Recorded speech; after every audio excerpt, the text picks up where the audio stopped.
오늘은 미국에서 가장 축제 분위기인 우리 인디펜던스 데이입니다. 독립기념일이죠. 여러분 독립기념일이 언제인지 아시나요?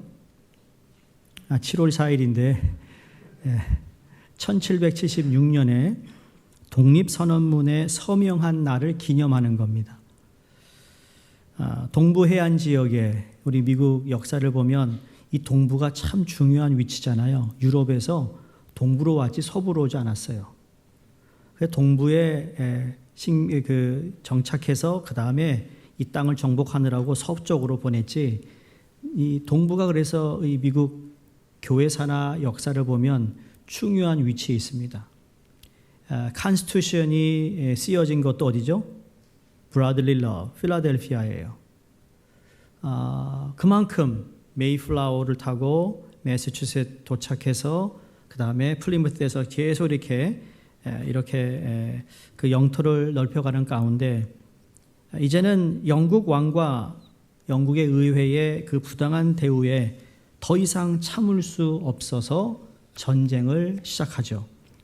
독립전쟁은 1775년에 시작이 됩니다. 명분은 영국의 통치로부터 자유를 우리가 해야겠다. 우리의 자유를 지키기 위해 아무래도 싸워야겠다. 이렇게 가다간 우리뿐만 아니라 내 후손들까지도 계속 그들의 통치 아래 살아간다는 것은 이건 끔찍한 일이구나. 그래서 그걸 깨닫고 전쟁을 시작합니다. 13개의 식민지 대표들이 서명한 이 독립선언문은 영국으로부터 자유를 쟁취하기 위해 자신들의 목적을 분명하게 천명했으며 공식 문서에 그때부터 우리가 잘 아는 United States of America라는 그 공식 명칭을 사용하게 됩니다. 우리가 아는 대로 그 전쟁에서 이겼기 때문에 미국이 독립이 되었고 미국이 이제는 United States of America라는 이름을 가지고 지금까지 이 국가의 위상을 세우고 있습니다. 권력 쟁탈 3000여자라는 책이 있습니다. 이 저자는 조나선이라는 분으로 국제 정치학 교수로서 기원전 1000년부터 현대까지 이 3000년에 걸친 전쟁과 평화의 인류사를 들여다볼 수 있는 책입니다. 여러분이 정치에 관심이 있다면 이 책을 읽으시면 3000년, 인류 역사 3000년 동안 이러한 전쟁과 평화를 위한 싸움이 있었다라는 것을 알게 됩니다. 이 저자는 1776년에 수립된 미국이 여러분 지금까지 전쟁을 벌인 시간을 다 더하면 100년이 넘는다고 합니다. 대단한 거예요. 여러분 이 미국 역사가 500년밖에 되지 않는데 100년을 싸웠다는 게 전쟁을 했다라는 거예요. 그래서 많은 학자들이 지금이 미국이 강대국이고 군사력도 좋고 그리고 무기가 가장 최첨단의 무기를 가지고 있다. 그것도 전쟁에서 이길 수 있는 중요한 요소지만 더 중요한 요소는 미국은 전쟁의 엑스퍼트라는 거예요. 미국의 군인들은 이미 전쟁을 갔다 온 군인들이 그 어느 나라보다 많다는 이야기예요. 실질적으로 싸워본 사람이 많다는 이야기예요. 그런 의미에서 미국이 여전히 그 힘을 발휘하고 있다라고 평도 내립니다. 그런데 이 저자는 이 지난 3000년 동안 있었던 이 전쟁에 그럼 왜 싸웠느냐라는 것을 한마디로 요약하면 평화를 유지하기 위해서였다라는 거예요. 물론 거기에는 독재자의 욕심과 야망이 있었습니다만 그러나 그 전쟁에서 이겨야만 자기네 사람들이 국가가 평화롭게 살 수 있다라는 거예요. 강해야 침략을 해도 침략을 이겨낼 수 있다라는 거예요. 여러분 우리 조국, 우리나라의 여러분 역사를 잘 알지 않습니까? 멀리 가지 않아도 돼요. 조선시대 여러분 얼마나 참 왕이 남한산성에까지 가서 숨어야 하고 그 비참한 일들을 우리는 역사를 통해 압니다. 왜 그랬습니까? 전쟁하면 져요. 져서 그랬어요. 그러니 지니까 패배하니까 그 나라의 국민들이 정말 비참하게 살 수밖에 없는 그런 일들이 벌어지고 있었던 거 아니겠어요? 나라가, 국가가 강해야 된다고 생각해요. 예. 미국이 이만하니까 미국에 거주하는 저희가 안전하게 평화롭게 사는 거 아니겠어요? 여러분 벌써 20년이 됐어요. 9.11 테러 사건이요. 여러분 뉴욕에 다 살아 계셨잖아요. 그때 무슨 일이었습니까? 미국이 왜 화가 났죠? 이건 전쟁한 것도 아니고 그냥 평범한 사람들을 그렇게 많이 테러로 인해 생명을 앗아간 거에 대한 이건 절대로 용서할 수 없다라는 겁니다.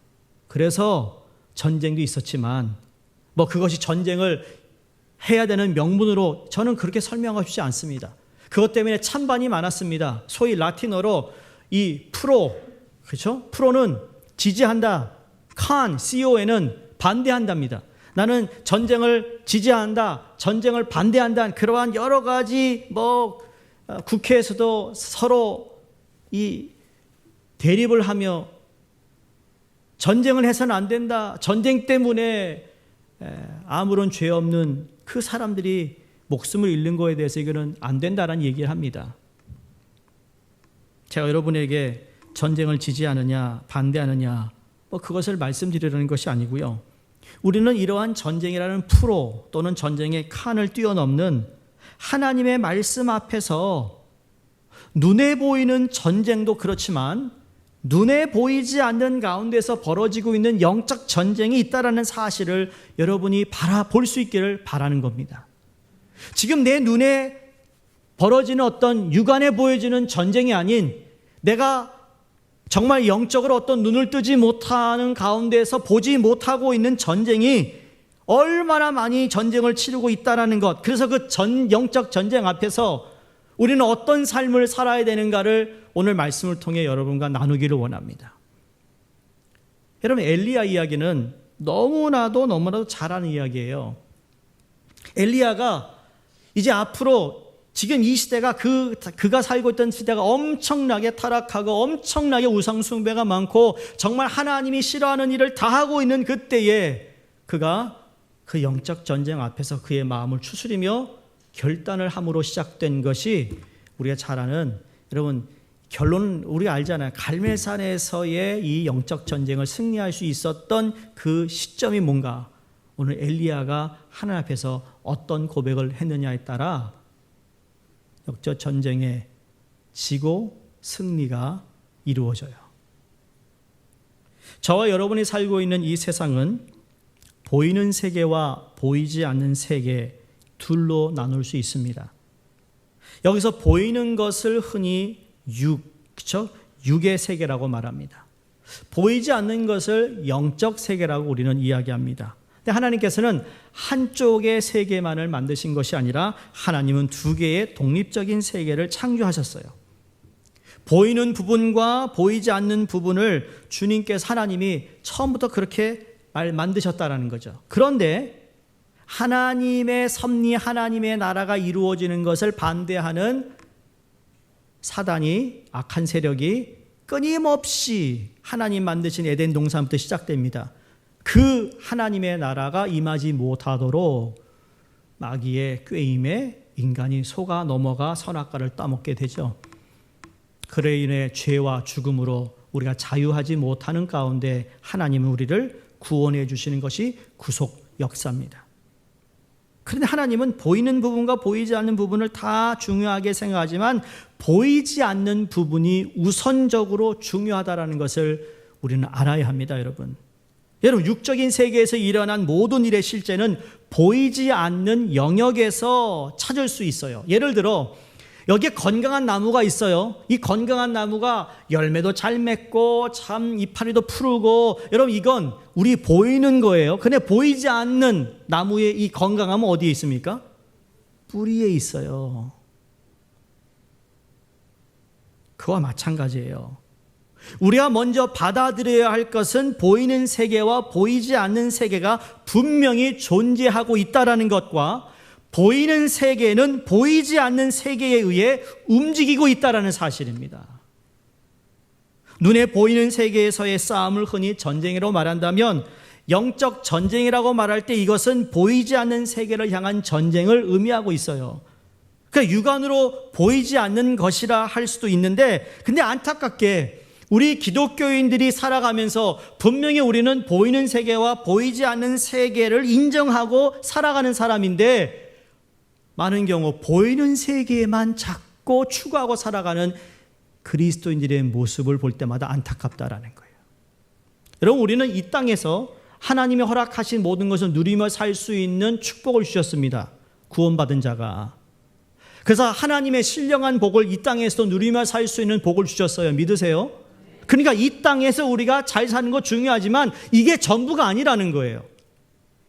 예수 그리스도를 모르고 구원받지 못한 사람들은 이 땅 것만 추구하고 삽니다. 왜? 그들은 아예 모르니까. 그러나 우리는 영원한 하나님의 백성으로 이 땅에 있는 이 세상과 보이지 않는 세상도 우리가 준비하며 살아가는 존재라는 거예요. 두 가지가 여러분 다른 게 아니라는 거예요. 이 땅을 살면서도 영원한 영적 세계를 우리가 누리며 살 수 있다라는 거예요. 정말 안타까워요. 오늘날 기독교인들이 말이죠, 교회를 다닌다고 하는 사람들이 이 영적 전쟁에 있는 것조차도 모르는 채 살아가고 있어요. 여러분에게 정말 까놓고 묻겠습니다. 지난 1년 코로나 기간 동안 여러분은 영적 세계가 있다는 것을 인식하고 살았습니까? 아니면 눈에 보이는 코로나 때문에 그냥 두려움에, 염려, 걱정에 쌓여 살았습니까?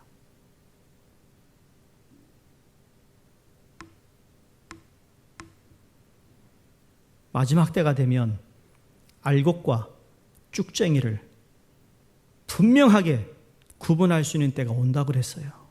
근데 그게 언제 오느냐?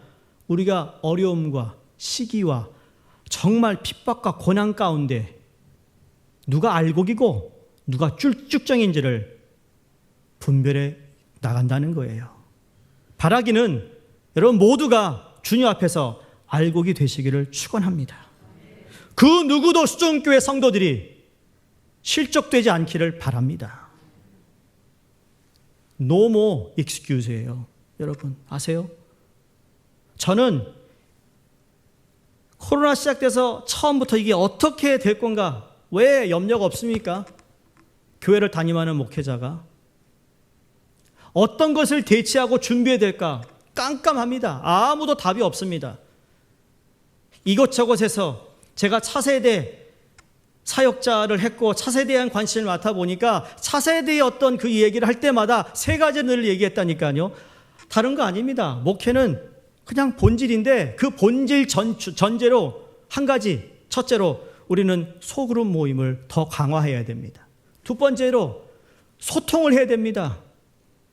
교인들에게 지금 세계에서 지금 일어나는 여러 가지 이야기를 잘 분별하여 제대로 된 인포메이션을 전해야 될 책임이 있습니다.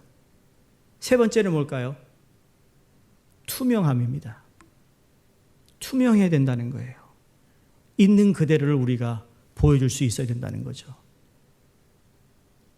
자랑이 아니고, 그런데 그거를 제가 발표하고 나서 컨퍼런스 세미나에, 근데 지금 와서 전문가들이 얘기하는 게 뭔지 아세요? 스몰 그룹이 강화된 교회는 문제가 없다. 소통을 한 교회는 문제가 없다. 투명한 교회는 문제가 없다라는 거예요. 수종교회가 그렇다고 여러분. 제가 알아서 얘기한 게 아니라 그렇게 하나님 마음 주셔서 그렇게 코로나 가운데 가능하면 그걸 하려고 했는데, 여러분 1년 동안 1년 넘도록 우리는 줌으로 목장 모임 계속 했습니다. 할렐루야. 우리 목자 부목장께 너무 감사한 거예요. 어려운 일이에요.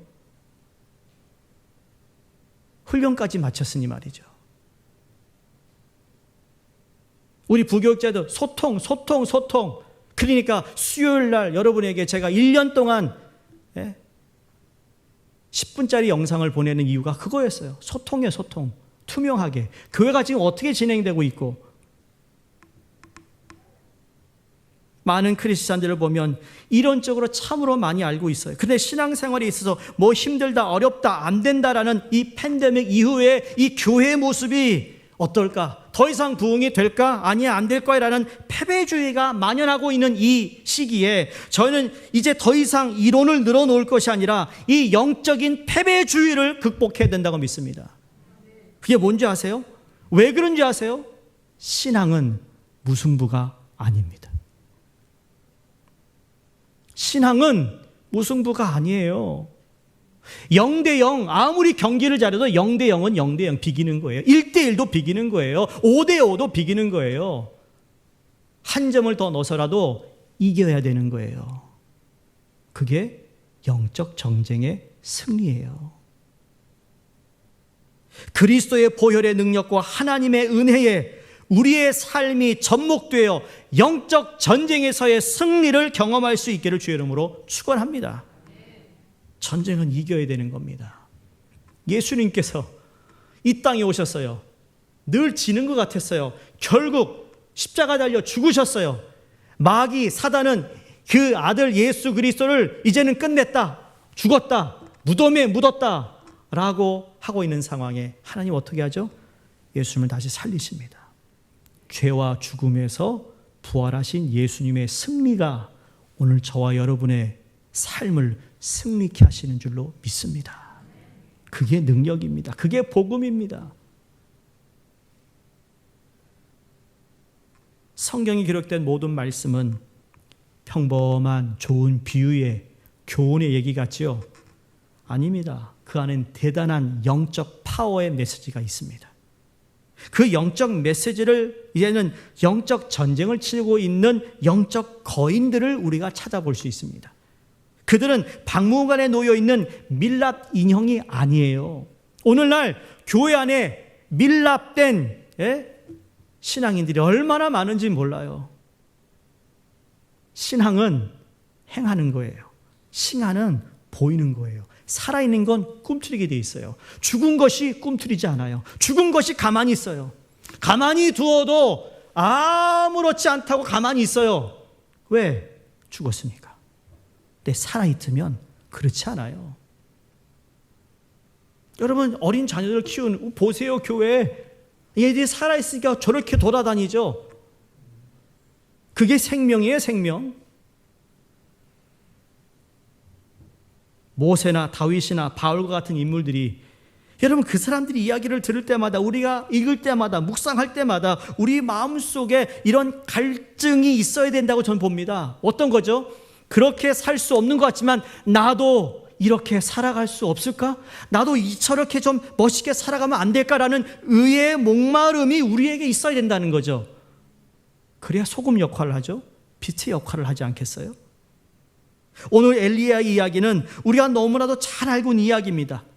엄청난 스토리를 이 한 시간에 요약한다는 것은 역부족이지만 그러나 그 앞에 놓인 영적 전쟁에서 어떻게 엘리야는 승리할 수 있었는지를 여러분과 딱 두 가지만 나누기 원합니다. 자, 17장 1절을 보십니다.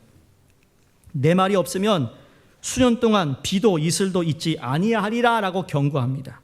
자, 엘리야는 족보가 없는 선지자입니다. 예를 들어 이사야 선지자는 귀족의 자녀입니다. 그에 비해 엘리야는 아무도 모릅니다. 그 족보가 별로 이렇게 대단한 가문이 아닙니다. 근데 그 엘리야가 호련히 왕 앞에 대면합니다. 왕의 비서들이 깜짝 놀랄 정도로 갑자기 엘리야가 나타났다가 야 이제 비가 안 올 거야. 그리고는 싹 사라져 버렸어요. 이거 무슨 이 중국 무협 영화도 아니고 말이에요. 막 날아다니고 말이고 그런 건지 모르겠지만 어쨌든 갑자기 나타나 갑자기 사라집니다. 엘리야가 어디서 이런 담대함을 가지고 그 당시 왕은 아합 왕은요 엄청나게 악한 왕이에요. 악한 왕의 대명사가 그러면 이 아합 왕인데 그 왕 앞에 설 수 있는 용기를 어떻게 가졌을까? 그제 시대의 상황을 여러분에게 잠깐 설명해 드립니다. 이해를 돕기 위해. 우리가 읽은 16장 29절부터 읽었는데요. 그 시대의 상황은 여러분 하나님이 원하시는 바른 길이 아니었습니다. 온 나라가 빠르게 악과 함께 미끄러지고 있던 시대입니다. 영적인 상황은 위태한 상황이고 우상 숭배가 만연했고 바로 그 내용을 본문에서 설명하는데 32절에 사마리아에 건축한 사전이 있어요. 그게 뭐냐면 바울의 신전입니다. 33절에 보니까 그 옆에 뭐예요? 아세라 목상을 또 만들었습니다. 여기 이 바알신은 남신입니다. 무엇을 상징하는가 하면 남자의 성을 상징하는 신입니다. 자, 그러면 그 옆에 아세라상은 어떤 여신일까요? 네, 성적 여신입니다. 이 두 신을 누가 가져왔어요? 아합의 왕비, 아내인 이방인 여자인 누가요? 이세벨입니다. 31절에 엣바알의 딸 이세벨을 아내로 삼는 결과 때문에 범죄의 절정기에 이를 수 있도록 우상이 만연했습니다. 전 이걸 읽으면서 여자가 무섭구나. 여자가 무서워요.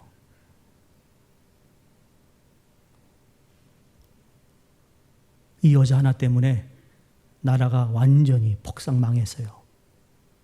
한심한 건 이런 여자와 결혼한 남자죠. 신앙이 없는 여자가 이렇게 무섭다고요?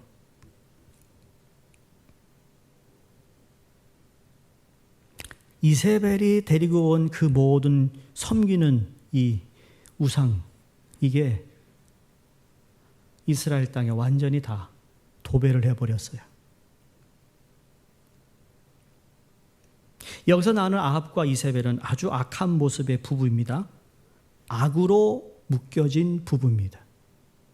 특별히 이세벨은 자기 주장이 강한 여인이고 도덕적으로 문란한 사람이고 도덕적 개념조차 없는 무감각한 잔인한 여인입니다. 학자들에 의하면 바알과 아세라 상을 섬기고 있던 그 신전에는 늘 존재하는 무엇이 있었는데 그게 뭔가 바로 매춘굴이 있었다는 겁니다. 음행을 부끄러움 없이 저지르는 것입니다. 백성들로 하여금 타락한 행위를 하는 것을 조금도 이상하게 생각하지 않았습니다. 그래서 이세벨의 이 악행을 요한계시록 2장 20절에 이렇게 경고합니다. 그러나 내게 책망할 일이 있노라. 자칭 선지자라고 하는 여자 이세벨을 내가 용납하였으니. 그리고 이세벨을 용납하였을 때에 그 두 가지의 결과가 나타나는데 두 가지가 뭐냐면 첫 번째 행음을 하게 하고 두 번째 우상 숭배했던 재물을 먹게 했다입니다. 다행이에요. 여러분 여기 계신 우리 여자 성도님들은 예수를 잘 믿으니까 내 배우자가 예수를 잘 믿는 아내라면 이런 복 받은 겁니다. 한번 보세요. 옆에 앉아 있잖아요. 복 받은 거예요. 그분 때문에 여러분이 덤으로 사는 거 아세요? 개인적인 저도 결혼을 잘했어요. 참 나 같은 사람 참 다 참고 인내해주고 고마워요. 내가 나이 들어가면서 너무 고마워. 예?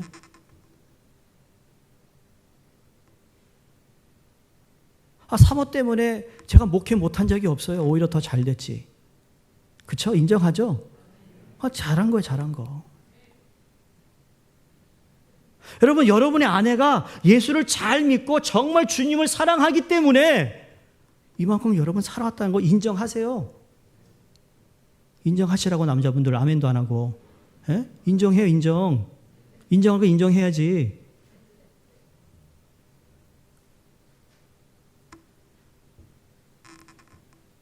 요새 보니까 다 듣는 얘기가 왜 주도권을 누가 가지고 있더라 집에. 눈치는 누구 눈치 봐요? 남편 눈치 본다는 얘기 못 들어봤어요 내가. 우리끼리 얘기니까 말이죠. 저 카메라 나 추월하려고 그래 이제는. 추월해서 아주 그냥. 이세벨이 그런 사람이에요. 그 존재가. 그러니까 이 본문 배경이 바로 이 두 가지 심각한 문제를 가지고 있는데요. 여러분 이 두 가지 심각한 문제가 오늘날도 고스란히 이 시대를 장악하고 있다라는 거예요. 이제 저희가 7월 달에 들어왔지만 여러분 6월 달, 미국이 6월 달에 무슨 먼스였죠? 항상 그 달마다 무슨 달이라고 하잖아요. 예? African American Month가 있고 6월달은 무슨 month였어요? 동성연애자들의 month였어요. 그래서 여러분이 무지개의 색깔을 많이 보셨을 거예요. 어디를 가나 무지개. 이제는 TV에도 대놓고 무지개, 대놓고 커머셜들이 동성연애들에 대한 커머셜이 그대로 나옵니다. 합법적으로 다 통과됐어요.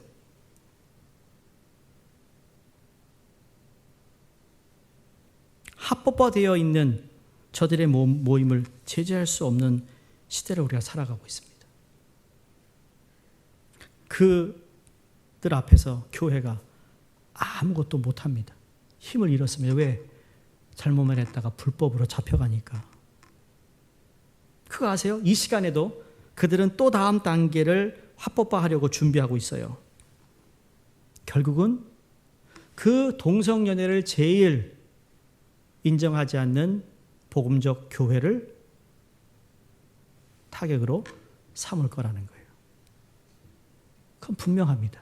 그건 시간 문제입니다. 그러니 보이는 것, 보이지 않는 세상에서 이것들을 지금 만들어가고 있다는 거죠. 엘리야 때가 바로 이보다 더하면 더했지 덜하지 않았다고 봅니다. 왜 이런 일이 그러면 생겼는가? 잘 들으셔야 합니다. 하나님의 말씀이 살아있고 하나님의 말씀이 당당했을 때는 말씀의 기준이 있었어요. 그 기준에 의하여 모든 질서가 잡혔어요. 그런데 그 하나님의 말씀이 다른 것으로 그 역할이 바뀔 때 혼동과 혼잡함이 생기는 겁니다. 그러니까 말씀의 기준을 역할을 없애버리고 대신 이세벨의 역할과 악한 아합 왕의 통치로 인하여 이스라엘 백성들의 모든 삶이 무너지고 처절하게 실패할 수밖에 없었던 이유입니다. 그 이유는 하나님의 말씀의 기준이 사라져 버렸기 때문에 이게 영적 전쟁인 것입니다. 여러분은 우리 모두는 지난 한 주간도 영적 전쟁을 치르는데 치른 줄도 모르고 여러분은 여기 앉아 계신 거예요. 그렇게 살아가도 괜찮다고 생각한 거죠. 절대 그렇지 않습니다. 언젠가는 그것이 여러분의 발목을 잡습니다. 오늘 이러한 상황에서 말씀을 통해 두 가지 중요한 메시지를 여러분과 나누고 싶습니다. 우선 영적 대결에서 살아남는 비결인데 17장 1절을 다시 봅니다. 내가 섬기는 이스라엘의 하나님 여호와께서 살아계심을 두고 맹세하노니라고 엘리야가 고백하며 무슨 말인가 하면 내가 믿는 하나님은 죽은 하나님이 아니다. 내가 믿는 하나님은 살아계신 하나님이라고 고백합니다. 여러분 이때부터 엘리야에게 그 시대가 혼동과 혼잡한 시기였는데 이 결단을 하고 하나님이 살아계심을 고백하는 순간 하나씩 하나님의 섭리와 하나님이 계획하셨던 그 일들이 다시 제자리로 되찾는 일이 시작됩니다. 결단이 중요한 거예요, 여러분. 어제도 어느 집사님이 잠깐 교회에 오셨는데 주일날 일을 해야만 하는 어떤 그런 상황인데 결단했대요. 기도하고 주인을 찾아가서 나 주일은 더 이상 일 못한다. 그런데 그 주인이 허락을 하더래요. 그래서 주일날 예배 드릴 수 있다는 그 마음을 들으면서 그래 결단이에요, 결단. 다니엘이 결단했어요. 열흘 동안 물과 야채 먹기가 결단했어요. 결단하는 마음이 중요한 거예요. 결단했어요. 그럼 영적 대결에 살아남을 수 있는 첫 번째 중요한 비결은 하나님이 살아계신 실제에 대한 확신을 갖는 것이에요, 여러분. 여러분 영적 전쟁 그러면 뭐 대단하게 무슨 내가 뭐 성령을 받고 방언 기도하고 뭐 이래야 된다고 영적 전쟁 전혀 그렇지 않아요. 출발은 하나님의 살아계신 임재에 대한 확신을 갖는 거예요.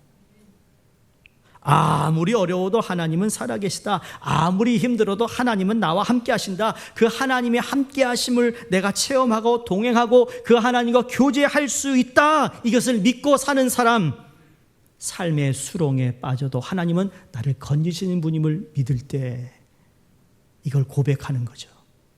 영어에 세 가지 단어가 있어요. 중요한. God is living God. 하나님 살아계신 하나님. 하나님은 presence of God. 하나님은 임재 하나님. 나와 함께 하시는 거잖아. 지금 계시는 거예요. 그 다음에 경험하는 하나님. experience of God. 하나님을 경험하는 거예요. 하나님의 살아계심을 믿고 하나님 나와 함께함을 믿을 때 자연적으로 하나님을 경험하는 삶이 되는 거예요. 눈 비비고 찾아다니는 게 아니라 거기부터 시작된다고요, 여러분. 오늘 이 사실에 저와 여러분들에게 이론이 아니라 실제로 내 삶 속에 적용될 수 있다면 우리는 영적 전쟁에서 승리할 수 있다는 것을 말씀드리고 싶어요. 지금 아합과 이세벨 그리고 우상숭배와 행음을 추종하는 무리들은 성공적으로 백성들을 우상숭배의 길로 이끌었고 그리고 그렇게 생각하고 축배를 들고 있었습니다. 하나님 예배하는 것을 교묘하게 없애버리고 예배를 매장시켰고 안심시켰습니다. 오늘날 그렇지 않았습니까? 코로나가 바로 야 그래 이렇게 예배 드릴 수 있구나, 아이고 이렇게 편한 예배가 있었구나라는 생각을 하지 않았습니까, 여러분? 이래도 예배네. 교묘하게 합리화시켰어요. 교묘하게 우리를 속였어요. 아십니까? 근데 그들이 중대한 한 가지 실수한 게 있습니다. 제가 이것을 참 묵상하면서 얼마나 하나님이 쏟아주는 평강이 있는지 너무 기쁜지 몰라요. 그 중에 이러한 상황 가운데 다 그들은 빼앗아 갔어요. 다 가져갔어. 그런데 하나님이 살아계심을 확증하는 한 사람이 있었다는 걸 몰랐어요. 하나님은 지금도 살아계시다라는 걸 고백하는 사람이 한 명 있었다는 걸 몰랐다니까요. 근데 그 한 사람 때문에 하나님이 다시 이스라엘의 회복의 바람을 허락하세요. 소돔과 고모라, 하나님 마지막에 몇 명만 있으면 내가 멸망 안 시킨다고요? 한 명, 의인 한 명. 오늘도 하나님은 우리가 찬양했지만 그 예배자 한 사람을 찾고 계신 거예요. 그 한 사람이 있으면 안 망해요. 그 한 사람 때문에 안 망해요. 그 한 사람 때문에 하나님이 회복을 주세요. 저는 그 한 사람이 여러분 되시기를 바라는 겁니다. 네? 어느 시대이든지 하나님에게 가장 소중한 것은 그분의 살아계심에 완전히 압도된 사람, 하나님 살아계심에 완전히 압도된 인생인 것이죠. 지금도 하나님 여호와께서 살아계심을 두고 맹세하노니라고 고백한 이 엘리야는 하나님의 임재의 강 속에 뛰어든 용기를 가졌던 사람이었다고 보는 겁니다. 여러분, 이 세상은 우리가 말 잘한다고 감동하지 않습니다. 이 세상은 더 이상 성공담에 의하여 감동받지 않습니다. 오직 하나님의 임재로 무장된 변화의 능력을 가진 진정한 야전군이 필요하다고 전 믿습니다. 1000명이 나라를 바꾸는 게 아니더라고요. 여러분, 독립투사들의 그 소수의 사람들이 나라를 변화시킨 거예요. 근데 저희 교회는 거의 다 웬만한 분들이 훈련받았고 정말 투철하게 우리 교회 예배를 드릴 수 있는 분들은 성숙한 분들이잖아요. 1시간 반 예배를 어떻게 드려요? 다른 분이 뭐 어이구 어떻게 1시간 반 예배 드려? 근데 드리고 있잖아요, 여러분. 다른 교회가 똑같이 예배 드리자? 왜 똑같이 예배 드려요? 독특해야지. 그래서 1시간 반 예배 드리는 건 아니고 절대 그건 아니에요. 독특하고자 하는 거 아니에요. 독특하면 다른 거 하지 내가. 여러분, 훈련받는 분들이 많고 묵상해서 스스로 하나님 말씀 은혜 받는 사람이 많을수록 목회하는 설교자가 더 힘든다는 거 말씀드렸잖아요. 스스로 하나님 말씀을 읽고 하나님 주신 음성을 듣는데 그럼 어떻게 목사가 그냥 몇 시간 만들어가지고 하겠냐고요. 절대 그럴 수 없어요. 사랑하는 여러분, 저와 여러분이 삶 속에 하나님의 임재와 하나님이 실제 하신다는 증거가 있는 삶을 사시기를 주의 이름으로 축원합니다. 우리가 삶을 통해 역경을 만납니다. 고난도 당합니다. 영적 대결 상황도 있을 수 있습니다. 이것을 이기게 하는 것은 어느 한 시점에 어느 한 순간에 능력도 필요하지만 제가 볼 때 더 중요한 건 하나님의 살아계심에 대한 끊임없는 임재 의식이라고 생각합니다. 하나님 늘 나와 함께 하신다. 그래서 이 땅에서 가장 비참한 사람은요, 예수 안 믿는 사람이 아니라 예수 믿는데 하나님의 살아계심과 임재함을 의식하지 못하고 살아가는 그 사람들이 더 비참하다고 생각하는 거예요. 구원받은 저와 여러분이 가장 여러분 비참할 수 있어요. 제대로 신앙생활하지 못할 때. 왜? 어떻게 그러냐고요? 보세요. 나는 하나님의 자녀가 됐다고 하는데 하나님의 임재에 대하여 무감각해요. 무감각하니까 자기 멋대로 하잖아요. 하나님이 나와 함께 하신다는 것에 무식하니까, 말씀이 없으니까 그게 선인지 악인지도 모르고 해요. 하나님이 나와 함께 하신다는 그 사실을 실제로 내 삶에서 체험하지 못하고 사니까 얼마나 비참합니까? 난 그런 존재가 아닌데, 예수 그리스도가 나더러 그런 존재로 살라고 십자가에 달려 죽으시고 부활하신 것이 아닌데. 여러분, 비참한 인생이 안 되기를 바랍니다. 두 번째 비결입니다. 엘리야가 하나님의 살아계심, 실제에 대한 확신을 가졌을 뿐만 아니라 두 번째 비결은 하나님과 동행 또는 교제하는 것이었습니다. 에녹이 하나님과 동행했고 노아가 역시 동행했습니다. 아브라함은 하나님의 친구로서 동행했고 모세와는 친구처럼 대면해 주셨습니다. 우리 역시 하나님과 동행하면서 하나님의 실제를, 하나님의 임재를 내 삶 속에서 실감하고 체험하도록 주님이 허락해 주셨어요. 아세요? 하나님 그걸 우리에게 오픈해 놓으셨다고요. 이제 예수 그리스도로 말미암아 구원받은 우리 모두에게, 야, 이제 너와 내가 정말 즐겁게 교제하며 친밀히 네가 내 안에 내가 너 안에 거하는 삶을 살자. 뭐 옛날에 그런 드라마 있었다며요. 너 안에 내가 있어. 난 그 드라마 안 봤는데 그게 얼마나 유행이었어. 네 안에 내가 있어. 내가 속으로, 이야, 저것도 어디 기독교 사상어에서 읽었나. 주님이 할 말을 제가 하네. 에? 안 그렇습니까? 내 안에 누가 있어요? 주님이 계세요. 그 아주 얄팍한 그런 말장난으로 말이에요. 사람 마음, 감정을 하는데 그거 믿지 말아요. 믿어요, 여러분 그걸? 네 안에 내가 있어.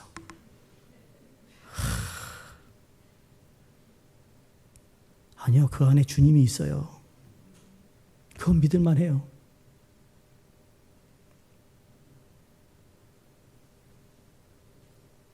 이것이 저와 여러분의 가장 특권이라는 걸 믿으셔야 합니다.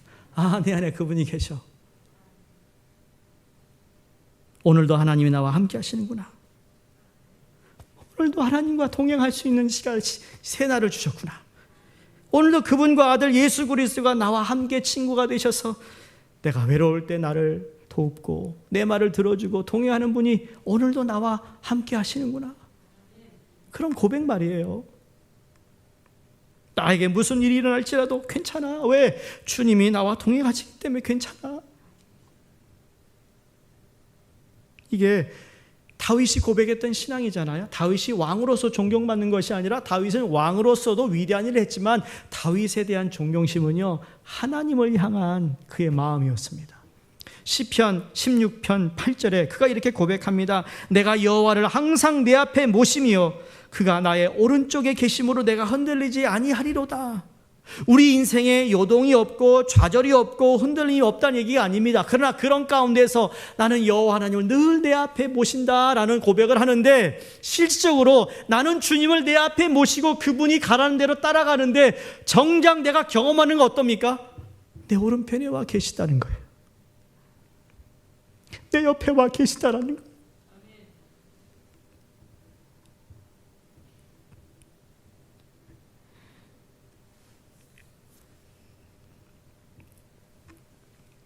의식적으로 하나님을 그렇게 생각했다라는 거죠.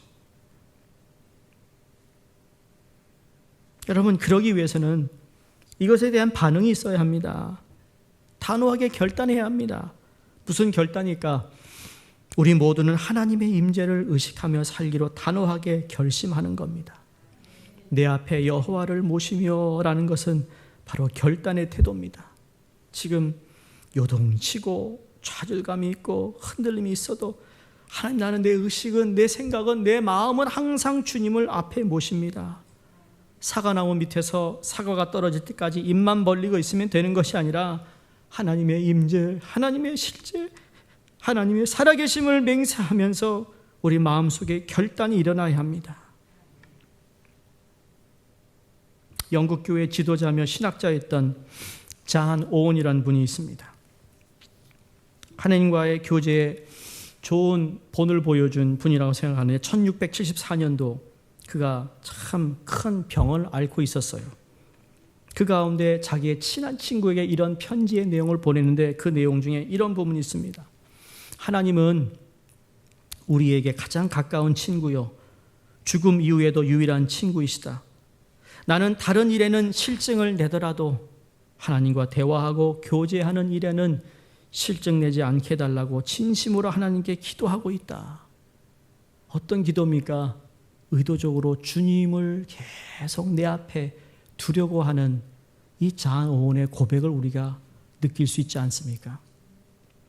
주님과의 교제, 주님과의 프렌십은 특별한 일이 없어도 우리가 의도하면서 자주 만날 때에 유지할 수 있는 것입니다. 그게 믿음의 선배들이, 거인들이 가지고 있었던 공통점입니다. 여러분도 몇 번 이야기 드렸던 브라더 로렌스라는 사람에 대해서 말씀드린 적이 있습니다. 수도원에서 봉사하는 일을 하는데 그것도 부엌에서 식사 당번으로 봉사하면서 하나님의 임재 연습에 탁월한 사람이 됩니다. 그 부엌에서 봉사하는 로렌스 형제에게 하나님이 역사하셔서 참 많은 사람들이 무슨 기도를 10시간 해서 어떤 하나님의 임재를 경험한 것도 아니요. 그러나 일상적인 자기에게 맡겨진 그 생활터에서 하나님과 교제하는 것을 그가 터득해요. 한 번은 그것을 방문한 방문객이 이렇게 물었답니다. 당신은 언제나 부엌에서 청소하고 그릇을 씻고 더러운 접시를 닦고 음식을 만드는 일만 하는데 이에 대해 짜증이나 불만 없습니까? 그랬더니 그 로렌스가 이렇게 얘기합니다. 나는 불평할 시간이 없네요. 나는 음식을 만들면서도 하나님과 교제합니다. 음식을 만들면서도 기도로 교제합니다. 아니, 음식을 만드는데 어떻게 하나님과 교제합니까? 라고 물었더니 그가 이렇게 얘기해요. 주여, 이 음식을 먹는 자들에게 하나님의 평강의 평강으로 채워주소서라는 기도를 하며 나는 주님을 의식하며 이 음식을 만들고 있습니다. 나는 청소를 하면서 이렇게 기도합니다. 하나님의 동산을 내가 더욱 아름답게 가꾸어가는 청소가 되게 하여 주시니 감사합니다. 여러분, 우리의 일상생활 가운데 하나님의 살아계심을 이렇게 고백할 수 있기를 바랍니다. 이게 기도로 연습하고 하나님의 임재에 대해서 이렇게 마음을 드리는 것이야말로 그 의식화 작업이라고 말할 수 있습니다. 말씀을 마무리합니다. 필리핀 마닐라에서 오래전에 빌리그램 전도 집회가 있었어요. 그 집회에서 여러분 그 빌리그램 전도회 집회에서 가장 그 특징적인 것은 항상 간증자가 나온다는 겁니다. 간증자가 있고 그다음 빌리그램 목사님이 그 아주 단순한 Jesus loves you. Come on down. 그러면 그냥 다 예수를 믿어요. 정말 그거 진짜 대단합니다. 근데 그 집회를 위해 여러분 1년 동안 기도합니다. 한 집회를 위해. 그러니 얼마나 많은 사람이 주님께 돌아오는지 몰라요. 어쨌든 이 캄보디아 사람이 이제 간증을 하게 됩니다. 근데 그에 모였던 모든 사람이 큰 감동을 주었다는 이야기인데 이 사람은 예수를 믿는다라는 이유로 정치범으로 수감이 되었다고 합니다. 수감이 되어 수용소에 사는데 수감자들이 제일 싫어하는 것이 무엇이었는가 하면 죄송합니다. 이게 우리말로 화장실 청소인데 옛날 말로는 뒷간 청소예요. 네? 그리고 오물구덩이 청소하는 겁니다. 관리자들이 윽박지르며 이것을 청소하게 하려고 막 미는데도 매는 맞았지. 내가 독방은 들어가도 좋다. 절대 저건 나 청소 못한다. 그렇게 바락바락 그냥 발악을 하고 있는 가운데 이 사람이 자진했다고 합니다. 내가 청소하겠습니다. 나중에 그분의 간증에 나오는 거예요. 왜 자진했느냐고 누가 물어서 그렇게 대답했대요. 오물구덩이를 청소하는 동안 자기를 괴롭히는 경비병이라든지 옆에 있는 사람들부터 나는 자유로워질 수 있었습니다. 아무도 나를 방해하는 사람이 없었습니다. 그걸 할 때만큼은. 그래서 나는 천천히 느긋한 속도로 그 오물 청소를 했습니다. 악취가 코를 찌르는 속에서도 나는 푸른 하늘을 올려다볼 수 있었습니다. 그 다음이 너무 멋있어요. 정말 방해받지 않고 하나님과 교제할 수 있는 유일한 장소가 바로 오물구덩이 또 똥구덩이였다라는 거예요. 그 안에서도 하나님의 실존을 믿고 하나님이 나와 함께함을 고백하며 그 하나님과 대화하며 하나님을 앞에 모실 수 있었다라는 거죠. 그렇게 앞에 모셨더니 주님은 그 오른편에 오셔서 나를 위로하시고 힘을 주시고 새 힘을 얻게 하시고 그 다음을 보게 하시고 결국은 풀려나 이 자리에서 여러분 앞에 하나님의 살아계심을 간증하게 되었다는 이야기예요. 어려움을 겪고 있는 친구들을 위해 나는 기도했습니다. 그 순간 오물구덩이를 청소하는 그 시간이 하나님과 교제하고 하나님을 만나며 영광스러운 시간으로 변화되었습니다. 할렐루야. 여러분, 영적 전쟁은 크게 소리치며 야단법석하는 게 아니고요. 하나님의 임재 안에 거할 때 하나님의 능력이 잔잔하게 내 안에 차곡차곡 쌓이는 걸 통하여 내가 한마디를 하더라도 내가 한 행동을 하더라도 여러분 그 행동 하나 그 말 한마디가 영적 파워가 있는 거예요. 사람의 마음을 움직이는 거예요. 하나님이 이 사람과 함께할 모습을 보게 되는 거예요. 그게 영적 전쟁 승리의 비결의 가장 첫 번째가 된다는 사실을 여러분 기억하시고 어떤 무슨 대단한 성령 충만함을 여러분 기대하기 전에 나는 내 삶 한순간순간마다 살아계신 하나님을 의식하며 살아가는가? 그 하나님과 어떻게 하면 내가 더 하나님 말씀을 묵상하며 하나님께 어떻게 하면 좀 더 몇 초라도 하나님을 찾는 기도를 할 것인가에 초점을 맞춘다면 우리 모두는 다 영적 전쟁에 승리할 수 있음을 믿습니다. 우리가 잘 아는 찬양 가운데 여러분 주위를 둘러보면 아무도 없는 듯 믿음의 눈을 들면 보이는 분 계시잖아요. 지금도 내 안에서 역사하시고 계시는 사망과 어둠의 권세를 물리치신 예수님, 주를 찬양, 손을 들고 찬양, 전쟁은 나에게 속한 것이 아니요 주를 찬양, 손을 들고 찬양, 전쟁은 하나님께 속한 것이 아니라는 것이 무슨 의미입니까? 우리는 영적 전쟁에서 이길 수 있는 힘이 아무것도 없습니다. 여러분, 우리는 못 이겨요. 안 돼요. 그런데 내가 할 수 있는 게 있어요. 하나님의 살아계심을 내가 인정하는 거예요. 하나님 믿습니다. 오늘도 살아계시잖아요. 이런 악한 상황에 하나님은 나는 믿어요.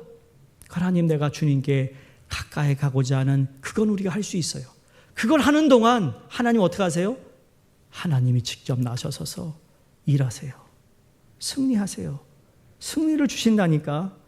그러니까 우리가 나가서 칼 가지고 싸우는 게 아니에요. 여러분, 영적 전쟁은 주님은 딱 한 가지, 내 안에 거하라. 우리 그랬으면 좋겠어요. 나가시면서 어유 권사님 안에 주님 있네. 예? 오 주님 있네. 이래야지 말이야. 그게 우리가 사는 길이거든요. 공동체가 사는 길이에요. 여러분 자녀를 볼 때 야, 네 안에 주님이 살아계심을 믿어. 주님 이래야지. 보면 말이야. 매일 그냥 공부했냐 뭐 했냐 뭐 그것도 해야겠지만 그러나 정말 주님이 살아계시구나. 그런 마음으로야 여러분 한 주를 승리하시기를 주의 이름으로 축원합니다. 기도하겠습니다.